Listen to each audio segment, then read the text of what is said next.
नमस्कार, good evening. मेरा नाम राकेश रोशन भट्ट है और मैं centre for media research on Kashmir CMRK और द राइट न्यूज़ TRN की तरफ से हमारे सारे देखने वाले दर्शकों का स्वागत करता हूँ। आज की इस चर्चा में हमारे साथ कुछ मेहमान हैं। सबसे पहले मैं आपसे मिलाना चाहूँगा बहुत ही विख्यात एक्टिविस्ट श्री ललित अंबरदार जी। ये एक एनालिस्ट भी हैं और जैसा कि घटनाक्रम कुछ दिनों से चलते आ रहा है कश्मीर में, उसके ऊपर आई एम श्योर हमको काफ़ी कुछ डीप इंसाइट्स मिलेंगे इनसे। मैं ललित जी के पास जाना चाहूँगा ये समझने के लिए कि ललित जी, आपको लगता है कि there is a pattern to this 31, 47, 86 और फिर 90? और आप अगर आप जो पिछले कुछ दिनों में अगर आप देखेंगे जो घटनाएं हुई हैं, आप देखेंगे कि वो थ्रेड अभी तक चल रही है। ललित जी, आपकी टिप्पणी इस पे। नमस्कार, नमस्कार all of you. Listen, the topic that you chosen is very important. ये बहुत ही महत्वपूर्ण सब्जेक्ट आपने लिया राकेश जी, क्योंकि इसको समझना बहुत जरूरी है। मुझे आप याद आता है नाजी जर्मनी का जो उनका इंफॉर्मेशन और प्रोपेगेंडा मिनिस्टर थे ना, पॉल जोसेफ गोबेल्स। उनका उनका उनका जो प्रिंसिपल था, डॉक्ट्रिन था, उसको आप बोलते भी ना गोबेल्स लाई, कि एक बात को 10 बार बोलो, 4 बार बोलो, 1000 बार बोलो उस झूठ को, तो वो सच होता है। यही प्रक्रिया उन्होंने उस वक्त नाजी ने जो वहां पे जुल्म किए वहां पे यहूदियों के ऊपर, वही एक प्रिंसिपल है, एक प्रिंसिपल है जेनोसाइड का, जो कश्मीर के अंदर इसको इख्तियार किया गया, इसको अडॉप्ट किया गया, इसको इंप्लीमेंट किया गया। अभी भी किसी हद तक है, इसके बावजूद कि पिछले 30 साल से हम लोग हिंदुस्तान की सोई हुई जनता को जगा रहे हैं, और उसके बावजूद अभी ये झूठ की प्रक्रिया अभी भी चल रही है, या कंप्रोमाइज करने की प्रक्रिया जिसे बोलते हैं, वो भी चल रही है। कहानी कहां से शुरू होती है? आपने सही बोला, 700 साल का जो जो पूरा इतना लंबा पीरियड है, हम बात नहीं करें, लेकिन उसको याद करना बहुत जरूरी है। 700 साल पहले कश्मीर एक 100% हिंदू बहुमूल प्रांत था। ठीक है, मोहम्मद गजनवी ने 2 बार कश्मीर के ऊपर हमला किया, 2 बार कश्मीर को कैप्चर करने की कोशिश की, लेकिन हम कश्मीरी हिंदू ने उसको ऐसा मुंह तोड़ जवाब दिया कि तीसरी बार उसने कश्मीर आने का हिम्मत नहीं की। और उसके बाद वो लगभग जुम्मे के जुम्मे सोमनाथ के मंदिर पे वो हमला करता रहा। क्योंकि फिर क्यों इसको जोड़ना जरूरी है? जो गजवाए हिंद की मुहिम 1000 साल पहले मोहम्मद बिन कासिम ने सिंध पे हमला करके की थी, वही एक प्रक्रिया है। वही जहां से उनको मौका मिलता था वो वहां पे हिंदुस्तान में घुसने की कोशिश करते, क्योंकि एक डॉक्ट्रिन है कि हिंदुस्तान के ऊपर हरा झंडा चढ़ाना है। तो जब उनको देखा कि कश्मीर के अंदर 700 साल पहले जंग से तो नहीं जीत पाए, तो इंट्रीग से किया, इंट्रीग से हुआ। हमारी व्यवस्था इतनी कमजोर हो गई थी, हमारा बहुत ही लिबरल सोसाइटी थी, लिबरलिज्म था, कुछ कुछ नेगेटिविटीज सिस्टम के अंदर आ गई थी, हमें राज्य परिवारों में आई थी। उस वजह से वो शाहमीर जो अपने नॉर्थ वजीरिस्तान का जो इलाका अभी पाकिस्तान के अंदर है, वहां से आया था, वहां से भगोड़ा था, वहां से आया कश्मीर में। उसने ऐसी इंट्रीग्स खेली कि उसने जो राज्य कश्मीर का वो हथिया लिया। और उस दिन से कश्मीर के अंदर हिंदुओं के प्रति जेनोसाइड की प्रक्रिया शुरू होती है। और क्या क्या हुआ, कैसे उस दौर के इन 700 सालों में, जो अभी भी उनका चेहरा अभी भी हमको दिखता है आज के कंटेम्प्रेरी सेंस में भी, कैसे कश्मीरी हिंदू जो लोग बर्दाश्त नहीं कर पाए, उन्होंने डिक्लेयर कर दिया हम हिंदू नहीं है, मुसलमान बन गए। जो मैं हमेशा दावे के साथ कह सकता हूं कि हम लोगों की रगों में उन महान कश्मीरी एंसेस्टर्स का खून दौड़ रहा है, जिन्होंने रेजिस्ट किया कश्मीर में कश्मीर जहाद को पिछले 700 साल से। लेकिन हम में से जो कमजोर थे, या तो उन्होंने धर्म परिवर्तित किया, या वो उन्होंने धर्म परिवर्तित किया, जो जिंदा दिल थे, या तो उन्हें अपनी शहादत दी, नहीं तो वो किसी तरीके से हमने हमारे पूर्वज जैसे उन्होंने अपने जो वहां पे कश्मीर के हिंदू मूल निवासियों की जो वहां पर रेस है उसको बरकरार रखा, जिंदा रखा। तो इनमें से कुछ कश्मीरी हिंदू जो थे, जैसे बाकी भारत में भी, और जयचंद पूरे हिंदुस्तान में थे, ये भी कहना बहुत जरूरी है, क्योंकि कई दिनों से चैनल्स पे देख रहा हूं, कई बरसों से चल रहा है, जो कश्मीर के अंदर जो मुख्य धारा वाले पॉलिटिकल पार्टीज है ना, ये कश्मीरी हिंदू नाम से अपने प्रवक्ता को बिठाते हैं, ताकि हिंदुस्तान को बताएं, देखो कश्मीरी हिंदू भी हमारे साथ है। तो आपके द्वारा ये भी देश को बताना चाहता हूं, कोई भी कश्मीरी हिंदू अपनी भारतीयता, अपना धर्म, अपने तिरंगे के ऊपर कभी कंप्रोमाइज नहीं करेगा। जो लोग ये हैं, उनको मैं बोलता हूं वो डिस्पोजेबल टिश्यू पेपर्स हैं, जिनको वो यूज करते हैं। उनका कश्मीर का साथ रिश्ता क्या है मुझे मालूम नहीं, लेकिन हिंदुस्तान के साथ रिश्ता नहीं है, ये तो पूरा है।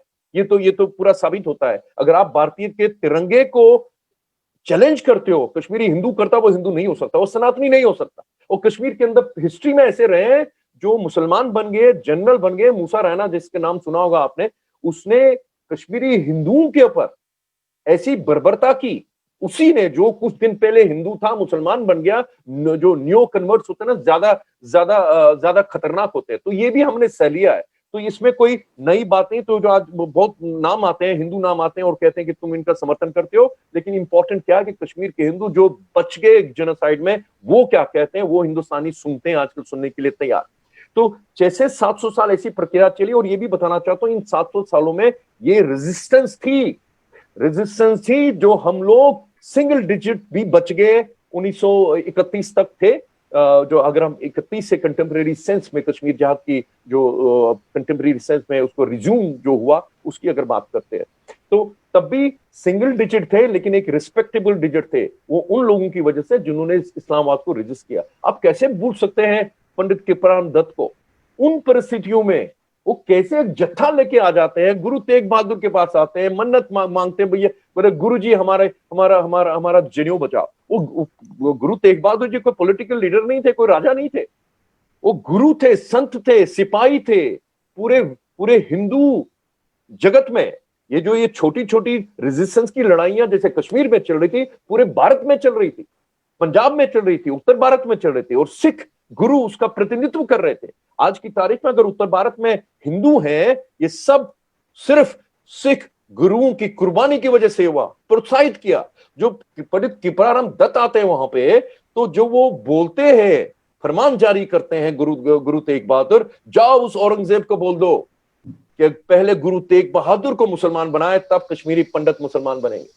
और शहादत दिया, अपना शीश दिया उन्होंने दिल्ली के शीशगंज गुरुद्वारे के पास। ठीक है, तो हमें और ये पंडित कृपाराम दत्त वापस नहीं गए कश्मीर, वो उस रेजिस्टेंस में शामिल हो गए, खालसा बन गए, गुरु नानक देव जी के साथ लड़ते लड़ते शहीद हो गए जहादियों के साथ। तो ये हमारी परंपरा रही है। उसके बाद again coming closer to contemporary sense, तो हमारे बीरबल दर आते हैं महाराजा रंजीत सिंह के पास, वही मदद मांगने के लिए, हमारा धर्म, हमारी हिंदुत्व, हमारे सनातनी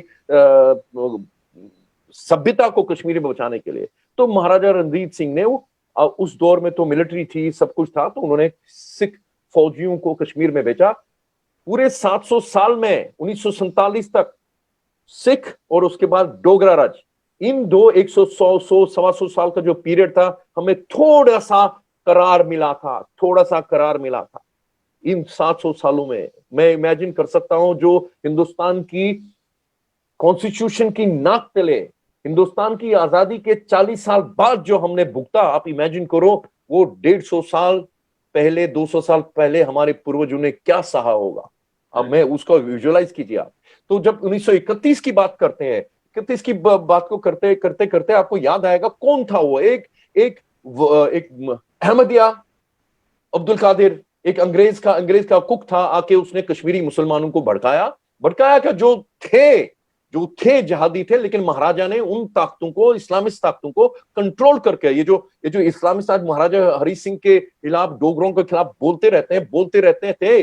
13 जुलाई को जो वो शहीदी दिवस मनाते थे वहां पे, राकेश जी आप यकीन नहीं मानेंगे, उस 13 जुलाई को डोगराओं के खिलाफ जो नफरत उगालते थे वो लोग, और ऑफिशियल स्टेट मशीनरी यूज होती थी, ऑल इंडिया रेडियो भी उसको ब्रॉडकास्ट करता था। एक दिन मैंने तब कांग्रेस के दौर के, ऐसा नहीं कि कांग्रेस के दौर में ही होता रहा, हमेशा चलता रहा, लेकिन मुझे एक बार मौका मिला, मुझे बहुत तकलीफ हुई, सारा दिन मैं कहीं पे एफएम एआर एफएम सुन रहा था, तो सुना कि डोगरा लोगों के खिलाफ क्या बोला जा रहा है ऑल इंडिया रेडियो से। तो मैंने उस वक्त की तत्कालीन यूपीए सरकार की जो कम्युनिकेशन मिनिस्टर थी, उनके ऑफिस में फोन करके उनको बताया मैं क्या रेडियो पाकिस्तान सुन रहा हूं या रेडियो ऑल इंडिया रेडियो सुन रहा हूं।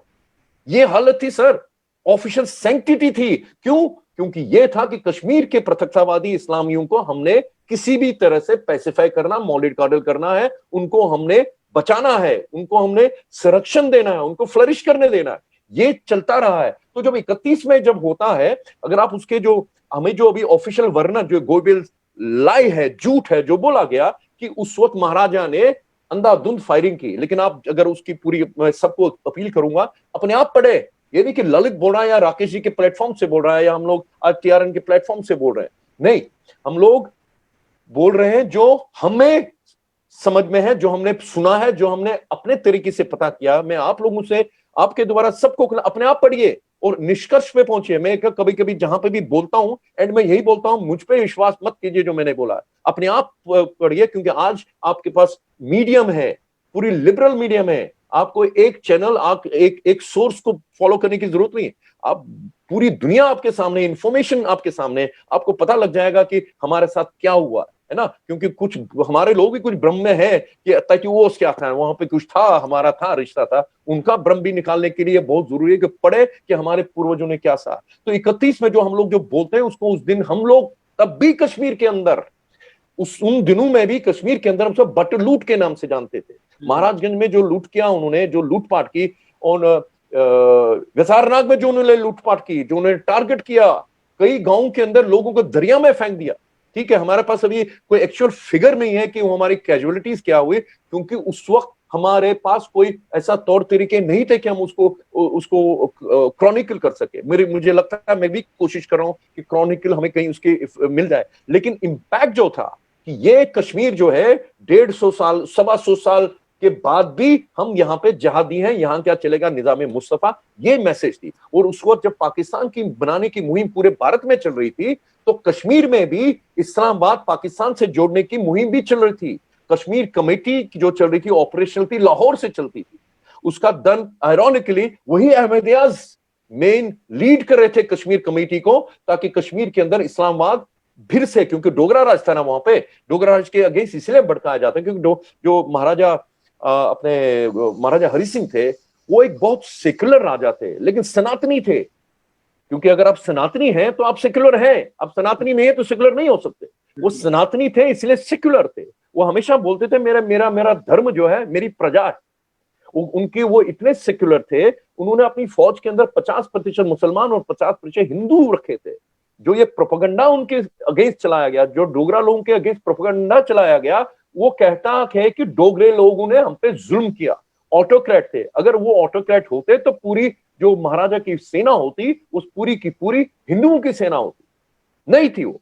उन्होंने अपनी जो डोगरा लोगों ने अपने खून पसीने से ये जो जम्मू कश्मीर और लद्दाख की जो ये बात करते हैं ना, उसका गठन किया, और उसमें कश्मीरी हिंदुओं का बहुत बड़ा योगदान था। क्योंकि रेजिस्टेंस करने की जगह कश्मीर थी, ना कि जम्मू के अन्य प्रांत थे, क्योंकि वहां पे डेमोग्राफिक बैलेंस जो था वो इतना इफेक्टिव था कि उसको रेजिस्ट करने का उनको एक औपचारिक तौर पे it was much easier to do it. लेकिन कश्मीर के अंदर इस्लामाबाद को रोकने की जो मुहिम, जो रेजिस्टेंस है, हिस्टोरिकल कश्मीरी हिंदुओं की है, तो वहां पे हमने बड़ा योगदान दिया। इसीलिए हमसे नफरत करते हैं। जब बरखादत बोलती है कि वहां पे सारे जॉब जो थे कश्मीरी पंडितों ने लिए हुए थे, इसीलिए इन वे जस्टिफाई करी थी, कंडोन करी थी कि हमारा जेनोसाइड क्या हुआ, क्योंकि ये झूठ उसको वहां पे बोला गया। आज या कल किसी चैनल पे था कोई बड़े, मुझे गलती से मैंने सोचा विजय की, मैंने स्क्रीन नहीं थी मेरे पास, मुझे लगा कि बीजेपी के प्रवक्ता बोल रहे हैं, तो मुझे आपके द्वारा अगर सुनने, अगर मैं उनसे माफी भी मांगना चाहता हूँ, मुझे लगा कि बीजेपी के प्रवक्ता ने बोला, कोई विशेषज्ञ, फिर मुझे उसका रिप्ले देख रहा था उसको, तो देखा कि वो कोई विशेषज्ञ है। वो कह रहे थे कि शेख मोहम्मद अब्दुल्ला ने तो वहां पे एक बहुत बड़ा प्रोग्रेसिव भूमि सुधार का कार्य किया। तब मैंने उनको बोला था कि मुझे लगा जैसे वो बीजेपी के प्रवक्ता बोल रहे हैं। मैंने कहा सुनिए, शेख मोहम्मद अब्दुल्ला तो कश्मीर के ओरिजिनल इस्लामिस्ट हैं, उन्होंने भूमि सुधार के नाम पे कश्मीरी हिंदुओं को भूमिहीन कर दिया था। वो जिनोसाइड की प्रक्रिया में आता है। आपको अपनी प्रॉपर्टीज से वंचित किया जाए। कंटेम्परेरी सेंस में आपने ठीक बोला, 700 साल के टाइमलाइन में नहीं जाएंगे, कंटेम्परेरी सेंस में जाएंगे। जब 1947 में महाराजा हरि सिंह ने जब विलय किया हिंदुस्तान के साथ, उसके बाद क्या होता है? उसके बाद सबसे पहला टारगेट हुआ कि जो उस वक्त माना जाता था कि हिंदुओं की प्रेजेंस जो कश्मीर के अंदर, उनको अखरती थी। हिंदुस्तान के कम्युनिस्टों ने बड़ी कोशिश की मुस्लिम कॉन्फ्रेंस के शेख अब्दुल्ला को किसी तरह से कन्वर्ट किया जाए, उसको प्रोग्रेसिव बनाया जाए। तो इसलिए उन्होंने उसको क्या प्रलोभन दिया? अब जैसे लग रहा है कि प्रलोभन यही था कि तुम्हें पाकिस्तान जाने की क्या जरूरत है, हम तुम्हें यही पाकिस्तान देंगे। क्योंकि जिसकी प्रवृत्ति 50s में ही 4-5 साल के बाद जवाहरलाल नेहरू उसके मित्र थे ना, जवाहरलाल नेहरू ने सब किसी को नहीं माना, सबको नजरअंदाज किया। डॉक्टर भीम साहब अंबेडकर को नजरअंदाज किया, सरदार पटेल को नजरअंदाज किया। उसके बावजूद उन्होंने 370 और 35 से शेख मोहम्मद अब्दुल्ला को दिया। मुझे लगता है कि प्रॉमिस ये था, पाकिस्तान मत जाओ, हम तुम्हें यहां पे आपको पाकिस्तान देंगे, हिंदुस्तान सेकुलर इंडिया में देंगे। तो शुरुआत वहीं से होती है। तो उस शेख मोहम्मद अब्दुल्ला ने पहला काम जो किया, हमको वंचित किया अपनी भूमि से। वहां से जिनोसाइड का प्रक्रिया कंटेम्परेरी सेंस में शुरू होती है। और जब विलय करते हैं, विलय में शेख अब्दुल्ला का ना कोई अधिकार था, ना उनका कोई रोल था। उनका रोल अगर क्रिएट किया, वो नेहरूवियन कांग्रेस ने किया। महाराजा बोलता रहा, क्योंकि अगेन झूठ बोला गया, हमको झूठ बोला गया, देश को झूठ बोला गया। अभी भी हिंदुस्तान के लोग बाकी भारत में ये मानते हैं कि महाराजा हरि सिंह ने देर कर दी कश्मीर का विलय करने के लिए, लेकिन उनको ये कोई नहीं बताता कि उन्होंने देर क्यों की।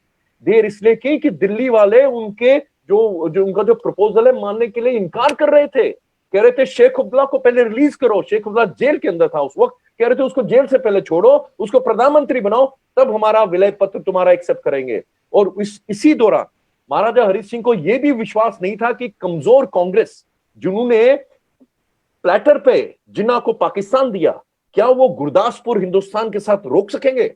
क्योंकि गुरदासपुर ही एक सड़क का रास्ता था, जम्मू कश्मीर को जाता था। बाकी सारे रास्ते जो भी पाकिस्तान है, पाकिस्तान से जाते हैं। सियालकोट तक, दिल्ली से सियालकोट तक ट्रेन होती, जो ट्रेन थी जम्मू तक, वो सियालकोट, वो रेलवे स्टेशन भी सियालकोट तक था, वो सब गुरदासपुर से जाता था। तो उनको विश्वास नहीं था और उनको जनता का इतना ख्याल था, इसलिए उन्होंने क्या किया, उन्होंने वो स्टैंड स्टिल एग्रीमेंट किया। स्टैंड स्टिल एग्रीमेंट इसीलिए था ताकि जो सप्लाईज है, जो नमक है, जो खाने पीने की चीजें हैं, जो जरूरी वस्तुएं हैं, और जो अस्तित्व जो जम्मू कश्मीर की जनता का है, वो बरकरार है जब तक दिल्ली की जो उस वक्त की तत्कालीन कांग्रेस मान जाए उनके विलय प्रस्ताव को। तो लेकिन जब उनको लगा, पाकिस्तानियों को खबर लगी ये करने वाले हैं, ये सिग्नेचर होने वाले हैं, क्योंकि दिल्ली के अंदर भी बहुत प्रेशर बढ़ रहा था, आना जाना बहुत कुछ हो रहा था।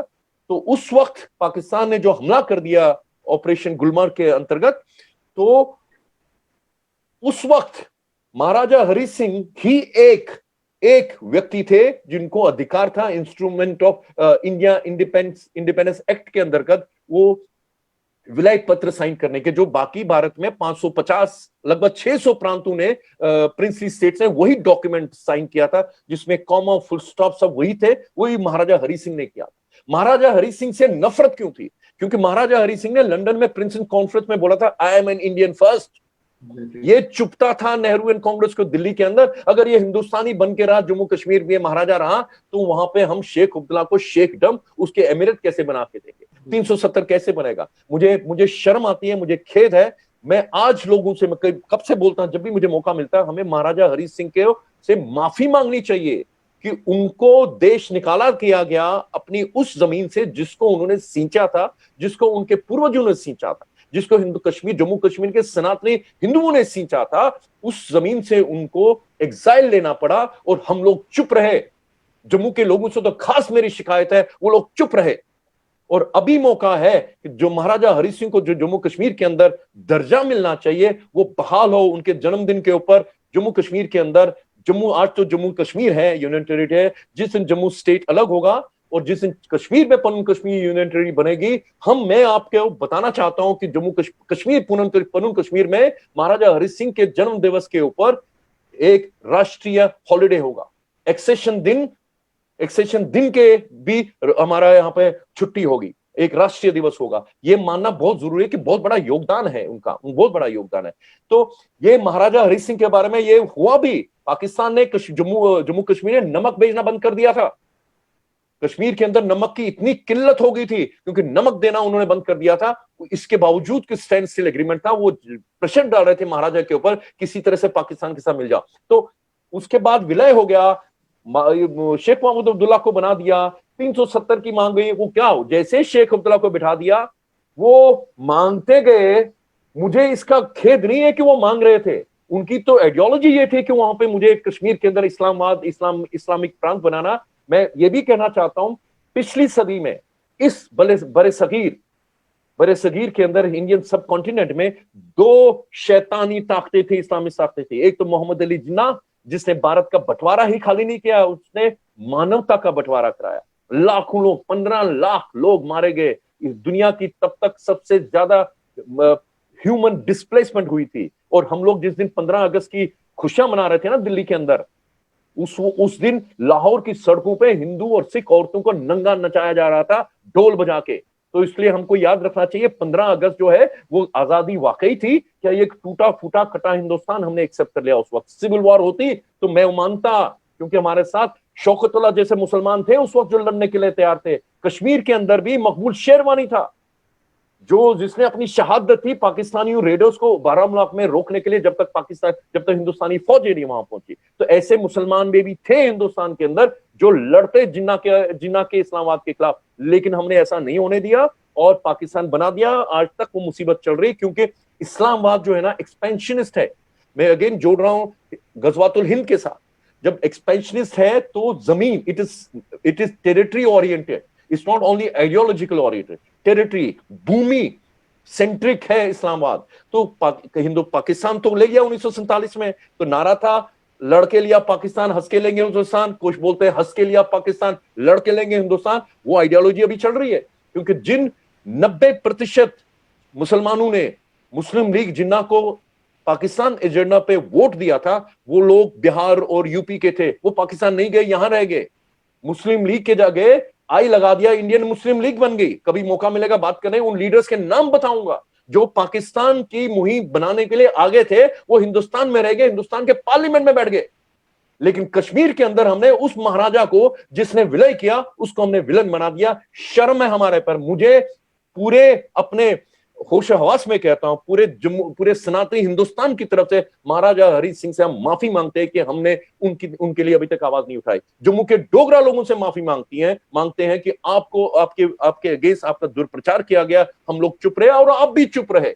अभी भी चुप रहे। आप, जुल्म हो रहा है जो जम्मू के अंदर। और जम्मू की डोगरा सभ्यता, हिंदुस्तान का अभी नॉर्थ वेस्ट में अगर भाई बॉर्डर है, डेमोग्राफिक बॉर्डर है, वो जम्मू है, डोगरालैंड जम्मू है। और जैसे नॉर्थ ईस्ट के अंदर टॉप में नॉर्थ के अंदर अभी लद्दाख है, राष्ट्रभक्त लद्दाखी जो है हमारा डेमोग्राफिक बॉर्डर है। देखो कैसे चाइना का वो कैसे सामना करें चाइना माओइस्ट विस्तारवाद का।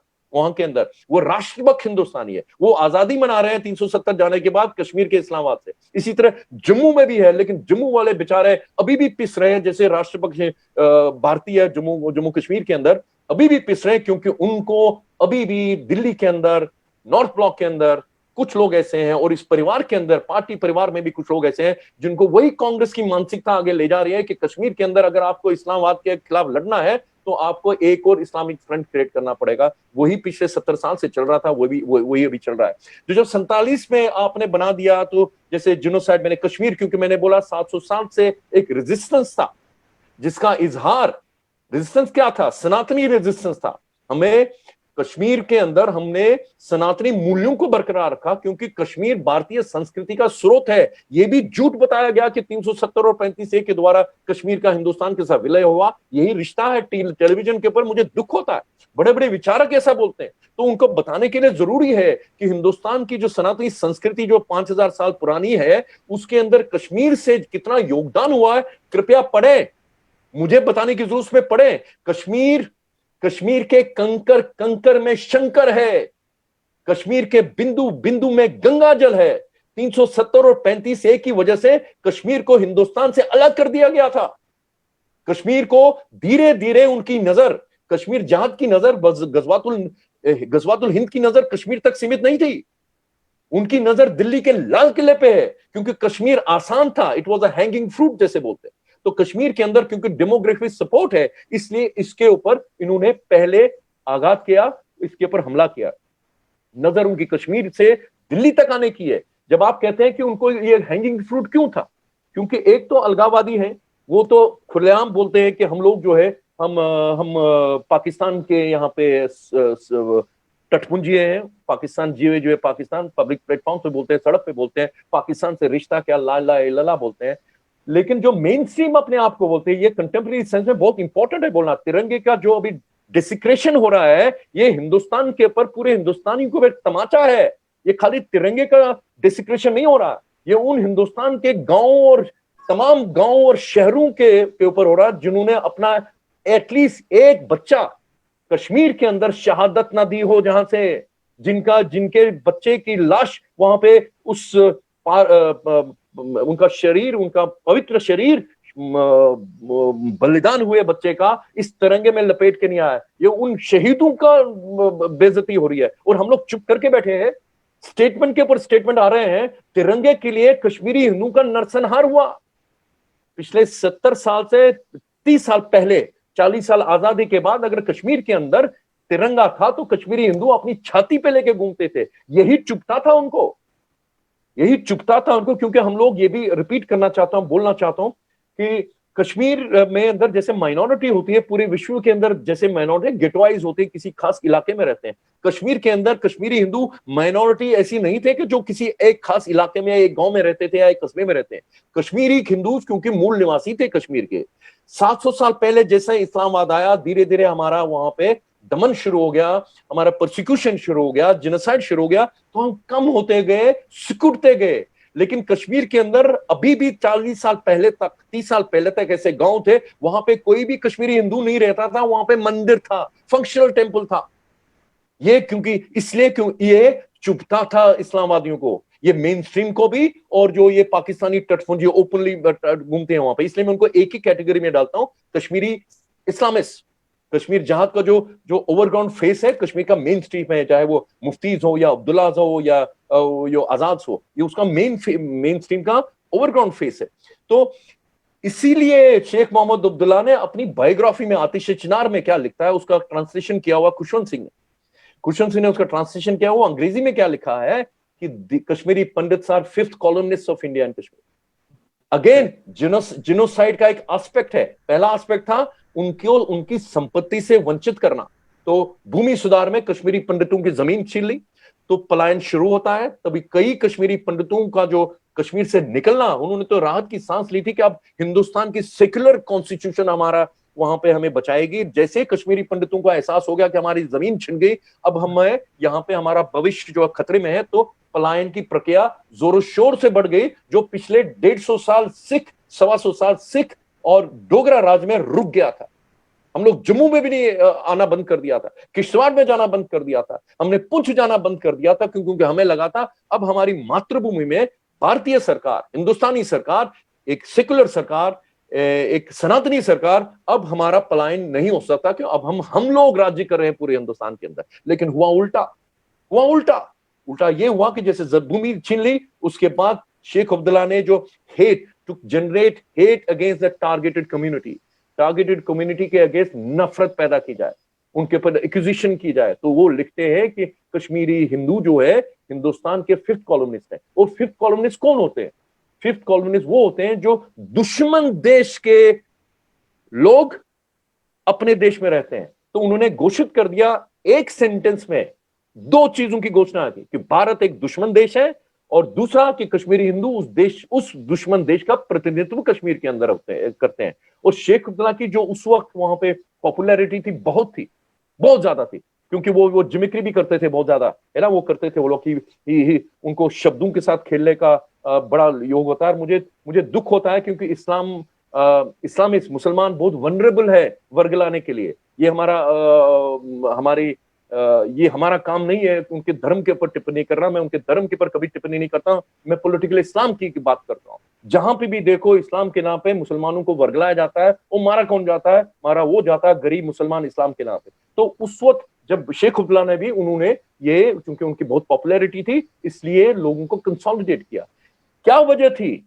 जिस जवाहरलाल नेहरू ने शेख अब्दुल्ला को पूरा शेखडम दिया, एमिरेट कश्मीर बना के दिया 370 और 35 एकड़, तुम्हें जो चाहिए ले लो, कॉन्स्टिट्यूशन चाहिए ले लो, झंडा चाहिए ले लो, तुमको हिंदुस्तान के सुप्रीम कोर्ट नहीं चाहिए नहीं देंगे, तुम्हें जो करना है करो, डोगरों का शोषण करना है, कश्मीरी हिंदुओं का शोषण करना है, लद्दाखियों का शोषण का करो। ये जवाहरलाल नेहरू ने अपने दोस्त शेख मोहम्मद अब्दुल्ला को दिया सब कुछ। लेकिन क्या हुआ कि 50 के दशक में ही उसी जवाहरलाल नेहरू ने उसी शेख मोहम्मद अब्दुल्ला को जेल में डाला, 10 साल जेल में रखा था उसी जवाहरलाल नेहरू ने। ये इन कांग्रेसियों ने जो अभी अब्दुल्लाज और मुफ्तीज के समर्थन में निकल रहे हैं, उनको जानना बहुत जरूरी है कि उसी जवाहरलाल नेहरू ने शेख मोहम्मद अब्दुल्ला को 10 साल जेल में रखा था। और उसके बाद उसी इंदिरा गांधी ने उसके घुटने टिकवाए थे, क्योंकि वो शेख मोहम्मद अब्दुल्ला वही राजशुमारी, खुद मुख्तियारी, ऑटोनॉमी, प्री 1953 वाज व्हाट, कि मुझे यहाँ का वजीर आजम बनना है। लेकिन जब 75 में आया तो क्या बन के आया? मुख्यमंत्री बन के आया। ऐसे घुटने टिकाए थे इंदिरा गांधी ने। ये मैं बीजेपी वालों को आजकल बोलता हूं, कुछ नहीं होने वाला अगर उनको अगले 5-6 साल जेल में और रखो, कुछ फर्क नहीं पड़ना। कुछ मत दो उनको जो मांग रहे हैं, क्योंकि वो हिस्ट्री कहती है जब आप कॉन्फिडेंस के साथ किसी के साथ डील करते हैं, जो आपके एडवर्सरी है, तो वो उसी हिसाब से। देखो चाइना अभी कैसे बिहेव कर रहा है, क्योंकि अब हम उनकी आंख में आंख मिला के बात कर रहे हैं।